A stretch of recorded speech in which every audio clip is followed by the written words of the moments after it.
All right, so are you ready for a deep dive into World War Z?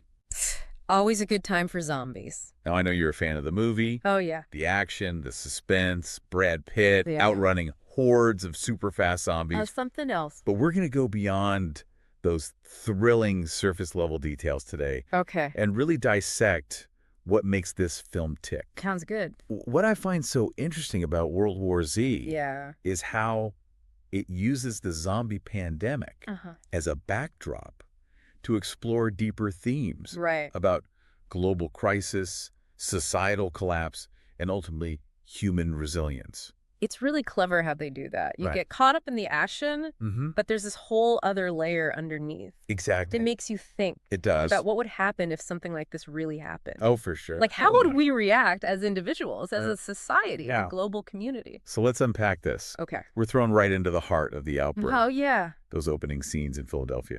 Total chaos. Gerry Lane, our protagonist, is desperately trying to get his family to safety Those scenes are intense. as the city descends into utter chaos. You really feel the panic. And what's interesting here is the sheer speed and ferocity of the virus. Right from the get-go, the movie establishes that these aren't your typical slow, shuffling zombies. Oh, absolutely not. These infected individuals transform almost instantly. It's It terrifying. really is. It highlights the unpredictable and uncontrollable nature of pandemics. It really sets the stage for a sense of urgency Oh, yeah. and impending doom. And remember that frantic escape from the city? Oh, yeah, in the helicopter. Jerry and his family are eventually rescued by a military helicopter. Right. But it's clear that this is just the beginning of a much larger nightmare. It's a great visual representation of how quickly things can spiral out of control. Absolutely. One minute you're enjoying a normal day with your family, Right. and the next you're fighting for survival in a world gone mad. And that sense of global interconnectedness Yes. is further emphasized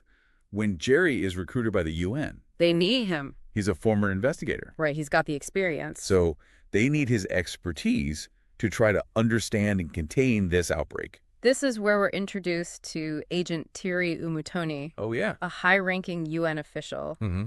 who sees Jerry's past experience as crucial to their mission. He doesn't want to go, though, does he? He's initially reluctant. But the stakes are high. Oh, yeah. The survival of his family and potentially all of humanity rests on his shoulders. So off he goes on this globe-trotting mission to investigate the outbreak. And his first stop, Is South Korea. South Korea. That's a great part. What's fascinating about the South Korea segment is the introduction of Dr. Fastback, Oh, yeah, Dr. Fastback. a virologist who's been studying the virus. He's been trying to figure it out. He explains the terrifying efficiency of the infection, Yeah. how it spreads exponentially, Like wildfire. wiping out entire populations in a matter of days. It's scary how fast it moves. It's like watching a wildfire rip through a dry forest, unstoppable and incredibly destructive. That's a perfect analogy. And it's here that Jerry really gets a first-hand look at the scale of the outbreak and the unique threat posed by these fast-moving zombies. And he almost doesn't make it out. Oh, you mean his close call? He narrowly escaping a horde, Mm-hmm. further emphasizing the danger and unpredictability of this pandemic. Okay, but here's where things get really interesting. Okay.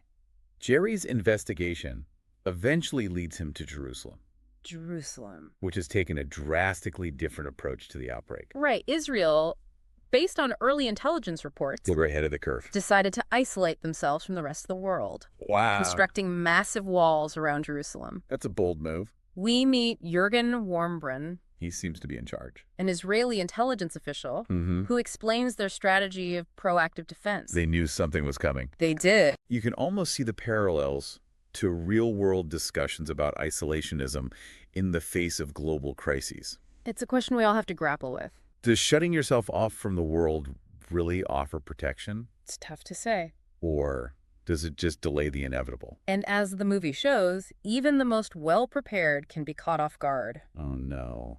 The virus eventually breaches the walls. I was afraid of that. And Jerusalem, despite its best efforts, falls to the zombie horde.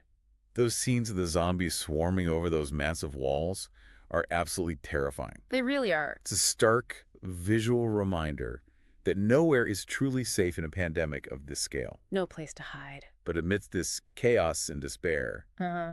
Gerry makes a crucial observation. He's a sharp guy. He notices that the zombies seem to be ignoring certain individuals, Yeah. particularly those who are already sick. That's interesting. Now, this is where the movie takes a really intriguing turn. Okay, I'm listening. What's going on here? Yeah. Why are the zombies bypassing sick people? That's the million-dollar question. It is. Gerry theorizes that the virus is somehow selective, Selective how? targeting healthy individuals with robust immune systems, Interesting. while ignoring those who are already compromised. Hold on. So the virus is actually choosing its targets based on their health. That's just... Now, that adds a whole new layer of complexity to this pandemic. For sure. It's not just about mindless biting anymore. There's a strategy at play. It certainly seems that way. Wow. And this observation becomes the key to Gerry's ultimate plan to fight back against the zombie horde. Okay, now I'm really hooked. We'll have to save that for next time, though. Oh, man. Trust me, it's a wild ride. All right, so we've set the stage. A global pandemic, fast-moving zombies, a desperate search for answers, and a pivotal discovery that could change everything. And we've only just scratched the surface. I can't wait to see what happens next. Me neither. Let's take a quick pause and come back to uncover the rest of Gerry's journey and the implications of his game-changing discovery. Sounds like a plan. So before the break, we were talking about Gerry's realization. Oh yeah, that the zombies are ignoring the sick people. Right, and that leads him to this theory Okay. that the virus is targeting healthy immune systems. Which is crazy. It is a total game changer. But how do you even... Yeah. How do you go from observing that to actually developing a plan to fight back against a global zombie pandemic? Well, it's a pretty brilliant leap of logic Okay. on Gerry's part. Right. He realizes that if the virus is seeking out strong immune systems, Right. then those with compromised immune systems So like could potentially be invisible to the zombies. the opposite Yeah. of how we normally think about immunity. Exactly. Usually it's the healthy people who are safe Right. and the sick who are vulnerable. The movie flips that notion on its head, Wow. and it raises all sorts of fascinating questions Like what? about how we understand disease and immunity, Yeah. even beyond the context of a zombie apocalypse. That's deep. It is. Okay, so Gerry's got this theory. Mm-hmm. What does he actually do with it? Well, he uses it to develop a plan, A plan. a daring Okay. and somewhat controversial plan. Well- Remember, he's working with the UN, Right. trying to find a global solution to this pandemic. Mm-hmm. His idea is to essentially use terminally ill patients as a form of living shield. Whoa. Hold on a second. It's out there. That's a pretty radical idea. It is. Basically, using those who are already sick Yeah. to protect those who are healthy. Right. It's a desperate measure. I'll say. And it's not without its ethical complexities. That's putting it mildly. Yeah. I mean, it raises so many questions. It does. About consent, Of course. about using vulnerable people as shields, Absolutely. about the potential psychological impact on both sides. The movie doesn't shy away from these difficult questions. Does it show people debating it? We see people grappling with the moral implications of Gerry's plan. Oh, Some are horrified by it. understandably. Others see it as the only viable option Right. in a desperate situation. So like the lesser of two evils. It's a tough call. Do they actually go through with it? Well, Gerry has to prove his theory first. How does he do that? And that leads to one of the most intense scenes in the entire movie. Oh, you mean the scene where The one in the medical facility? he has to intentionally infect himself Yeah. with a deadly pathogen. He knows if he can infect himself with something that weakens his immune system, Right. he can essentially become invisible to the zombies. It's a huge gamble It is. to risk his own life to save humanity. He's willing to do it. So does it work? It does. Wow. He injects himself with the pathogen, Mm-hmm. waits for the symptoms to kick in, Okay. and then walks right through a horde of zombies, No way. completely unnoticed. That's amazing. It's a stunning visual confirmation of his theory. That scene always gives me chills. It's intense. So the UN finally buys into his plan. Yes, although there's still some hesitation and debate, of course. But the sheer scale of the crisis Right. and the desperation of the situation Yeah. forced them to consider radical solutions. So they start implementing Gerry's plan, Right. using terminally ill patients as a form of protection. We see this play out on a global scale. Wow. Governments and organizations around the world begin to implement similar strategies. So they're all on board, It seems so. utilizing those who are already sick as a buffer against the zombie hordes. Exactly. This can't be a permanent solution, though, right? You're right. It's just buying them time. It's a stopgap measure Okay. to slow down the pandemic and give humanity a fighting chance, To come up with something better. to develop more effective countermeasures. It's like holding back the tide with sandbags.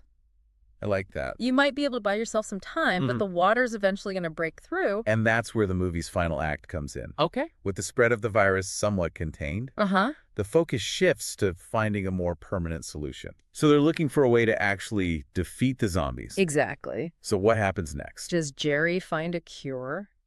That's what I want to know. Well, it's not quite a cure in the traditional sense. Okay. But remember, Gerry's been working with scientists and researchers this whole time. Right. And through a combination of his observations, their analysis, Mm-hmm. and a lot of trial and error, Giants. they eventually develop a way to essentially camouflage healthy individuals, Camouflage. making them invisible to the zombies. So it's like they're exploiting the virus's own weakness, You got it. turning its selective targeting against itself. They find a way to mask the healthy immune system, No. essentially tricking the zombies into thinking they're not worth attacking. That's pretty clever. It is. And does this finally turn the tide? It seems to. Does it mark the beginning of the end? For the zombie pandemic, Yeah. the movie suggests that it does. Okay. We see the beginnings of a coordinated global effort So they're working together now. to fight back using this newfound knowledge to push back against the zombie hordes.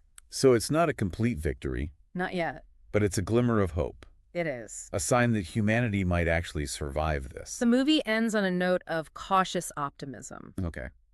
The threat hasn't been completely eradicated, Right. but there's a sense that humanity has found a way to coexist with it. To adapt and persevere. Exactly. And this idea of adaptation of resilience is really at the heart of World War Z, isn't it? It really is. It's not just a zombie movie. It's about so much more. It's a story about the human spirit's ability to overcome. Even the most unimaginable challenges. Speaking of thrilling rides, Yeah.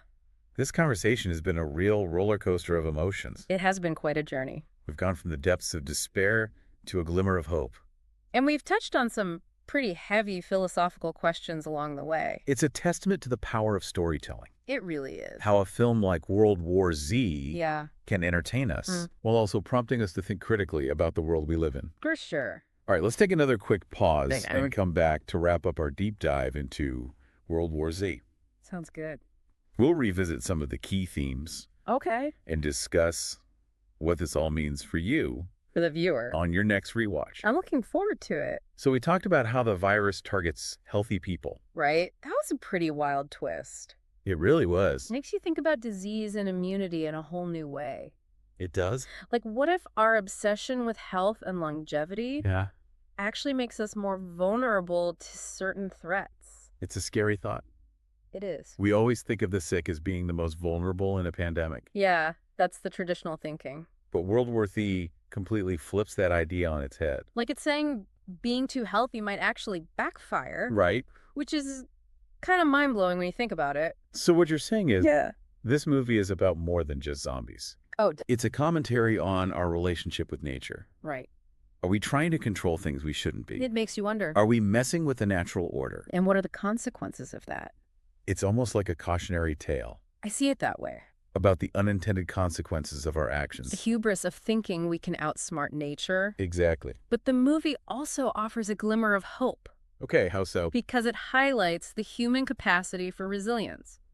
Oh, I see what you mean. Not just physical resilience, but mental and emotional resilience, too. It's about adaptability, Right. our ability to learn from our mistakes Exactly. and to find creative solutions to seemingly impossible problems It's about recognizing our vulnerability. and finding ways to coexist with the forces we can't control. That's what makes World War Z such a powerful film. It really is. It forces us to confront some uncomfortable truths about ourselves and the world we live in. So on a rewatch, what should we be paying attention to? I'd say focus on the small The details. little thing. The human moments amidst the chaos. Okay. How people react under pressure. How they make decisions. Uh-huh. The movie is full of subtle commentary on human nature.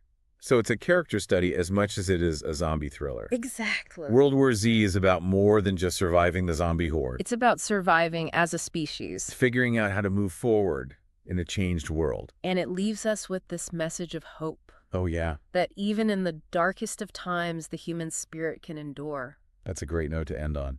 It is. Well, this has been a fascinating conversation. I really enjoyed it.